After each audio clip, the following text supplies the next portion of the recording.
Shalom, salam sejahtera. Renungan malam seiman berjudul Kekekalan dan Kematian. Dialah satu-satunya yang tidak takluk kepada maut, bersemayam dalam terang yang tak terhampiri. Seorang pun tak pernah melihat dia dan memang manusia tidak dapat melihat dia. Baginya lah hormat dan kuasa yang kekal. Amin. 1 Timotius 6 ayat 16.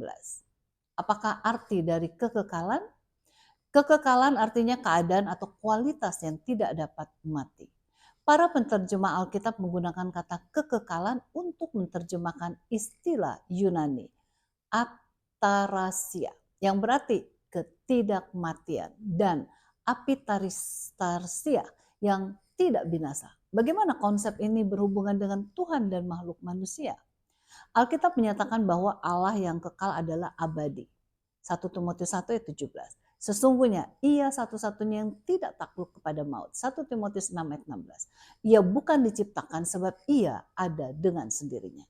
Tuhan Allah tidak berawal dan tidak berakhir. Kitab suci tidak pernah melukiskan kekekalan sebagai kualitas atau keadaan yang dimiliki manusia. Apakah itu jiwanya atau rohnya? Istilah-istilah yang biasa menggambarkan jiwa dan roh di dalam Alkitab digunakan lebih dari 1600 kali. Dan itu sama sekali tidak pernah dikaitkan dengan perkataan abadi atau tidak dapat mati. SDA, Ensiklopedia Kekekalan, halaman 621. Berbeda dengan Allah, makhluk manusia itu fana. Alkitab membandingkan hidup manusia dengan uap yang sebentar saja kelihatan lalu lenyap. Sebagaimana yang tertulis dalam Yakobus 4 ayat 14. Dan kemudian Mazmur 79 ayat 39 mengatakan bahwa mereka itu daging, angin yang berlalu yang tidak akan kembali. Ayub menuliskan dalam Ayub 14 ayat 2 bahwa manusia itu seperti bunga yang berkembang lalu layu, seperti bayang-bayang ia hilang lenyap dan tidak dapat bertahan. Nyata benar perbedaan antara Allah dengan manusia. Allah itu abadi, sedangkan manusia adalah fana. Allah kekal, sedangkan manusia itu tidak abadi. Allah kekal selama-lamanya, sedangkan manusia bersifat sementara. Dalam masa musibah seperti sekarang ini, di mana begitu banyak berita kematian, apakah itu saudara kita maupun teman atau tetangga, maka kita dapat lebih menyadari lagi akan adanya keterbatasan manusia.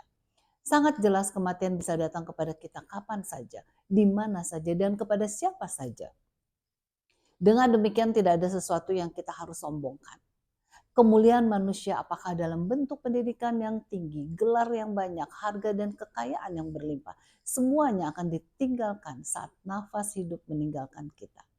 Hanya pengharapan kepada yang kekal sajalah yang bisa membawa kita kepada kekekalan. Oleh sebab Yesus itu kekal, maka sudah sepatutnya kita percaya kepadanya agar kita bisa mendapatkan hidup yang kekal.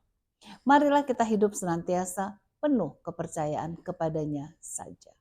Kiranya Tuhan memberkati.